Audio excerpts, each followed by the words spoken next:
Bismillahirrahmanirrahim. Alhamdulillah, puji syukur pada Allah Subhanahu wa taala karena karunia-Nya, maka pada pagi hari ini kita akan belajar lewat audio, yaitu rekaman materi mata kuliah yang kita pelajari, yaitu hukum pidana. Bismillahirrahmanirrahim ya. Pada pertemuan kelima ini kita akan bahas materi tentang delik.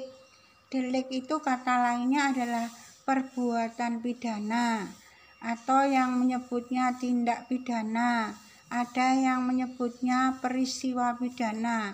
Juga ada yang menyebutnya strafbaarheid, yaitu dari bahasa Belanda. Ya, tapi yang sering digunakan adalah tindak pidana atau perbuatan pidana. Ya, setelah kita ketahui apa sih hukum pidana itu, kemudian asas-asas ya hukum pidana, ya nilai-nilai positif yang mendasari undang-undang pada hukum pidana, yaitu khususnya KUHP. Kemudian pembagian hukum pidana, subjek hukum pidana ya. Sudah kita pelajari. Masih ingat siapa subjek hukum pidana?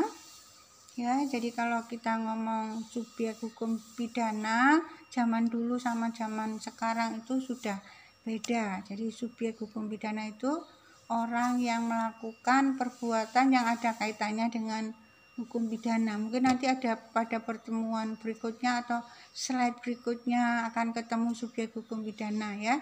Tapi kalau belum, nanti akan Ibu berikan keterangannya. Ya, jadi pada pertemuan 5, istilah delik itu dari kata delictum. Ya, bahasa Latin. Delik ya, Jerman, delik Perancis, kemudian delik Belanda. Karena kita lama dijajah oleh negara Belanda, maka kita juga mengakui istilah perbuatan pidana dengan istilah delik. Kemudian tindak pidana, perbuatan pidana, peristiwa pidana. Ya. Kemudian apa sih perbuatan pidana itu? Adalah perbuatan yang dapat dikenakan hukuman karena merupakan pelanggaran terhadap undang-undang. Jadi perbuatan pidana itu adalah perbuatan yang melawan hukum, baik formil maupun material.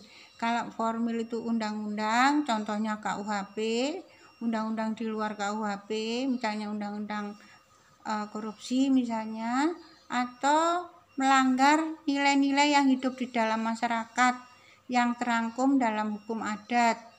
Ya, itu ada istilah hukum pidana adat. Itu tadi pengertian hukum pengertian tindak pidana menurut Kamus Besar Bahasa Indonesia ya. Jadi secara umum. Bagaimana kalau menurut pakar hukum pidana Indonesia, yaitu Profesor Mulyatno? Delik atau perbuatan pidana adalah perbuatan yang dilarang oleh suatu aturan hukum, larangan mana disertai ancaman atau sanksi. Jadi perbuatan pidana itu perbuatan yang dilarang. Karena apa? Merugikan masyarakat, membuat masyarakat takut, cemas, tidak nyaman, ya. Contohnya apa? Perampokan, pengeboman, pencurian, pemerkosaan, pembunuhan, ya. Jadi perbuatan itu dilarang karena merusak, merugikan orang lain dan akibatnya buruk, ya, sehingga bagi pelakunya itu diberi sanksi atau hukuman. Kalau menurut KUHP ada pidana pokok, ya, pidana penjara, pidana mati, pidana tambahan, perampasan hak tertentu misalnya. Ya, bagi pelaku yang melakukan perbuatan pidana tersebut. Ya, ini ada sarjana Belanda namanya Utrecht. Perbuatan pidana atau peristiwa pidana adalah peristiwa atau feit, ya,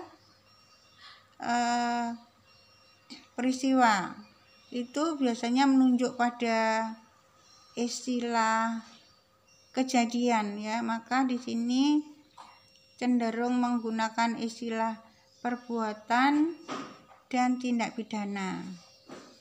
Kemudian kalau kita ngomong unsur-unsur perbuatan pidana atau delik, itu ada unsur subjektif dan unsur objektif. Unsur subjektifnya itu dilihat dari batin ya, dari niat si pelaku. Ada kesengajaan, ada kealpaan atau lalai. Ya, kalau kesengajaan itu kesengajaan sebagai maksud, ya, kesengajaan dengan keinsafan, kemudian kesengajaan dengan keinsafan akan kemungkinan ya, itu kesengajaan. Kalau kealpaan atau lalai atau kulpa itu karena dia tidak berhati-hati, ya, karena lalai. Misalnya seorang ibu ngomong anaknya yang masih balita sambil ngobrol, tiba-tiba ada sepeda motor ya yang ngebut gitu atau mobil, anak ini lari kemudian tertabrak sampai meninggal. Maka kalau menurut hukum pidana ini ada sanksi dari seorang ibu tadi karena lalai ketika dia ngomong putrinya tadi, ya. Kemudian unsur perbuatan pidana juga ada unsur objektif, yaitu harus merupakan perbuatan manusia, ya, yang bisa mendapat sanksi atau hukuman itu hanya manusia. Kemudian ada akibat perbuatan yang merugikan orang lain, masyarakat, ya. Akibatnya misalnya kalau pemerkosaan, nah sini korbannya kasihan banget, traumatis, ya. Kemudian kalau misalnya KDRT, ya, korbannya juga saudara tahu, ya. Kemudian ada sifat melawan hukum dan dapat dihukum. Kalau asas legalitas bahwa di sebuah tindak pidana sebut jika ada aturan yang mengaturnya, misalnya tentang pencurian dan sebagainya, ya. Kemudian ada keadaan-keadaan yang membuat hal itu terjadi. Bagaimana? Ya, nanti di rumah harus baca literatur yang mendukung dari penjelasan ini, ya. Jadi ada materi dari e-learning, ada audio, ada kuliah, ada belajar sendiri. Itu membuat saudara menjadi paham apa yang saudara pelajari, meskipun hanya lewat daring.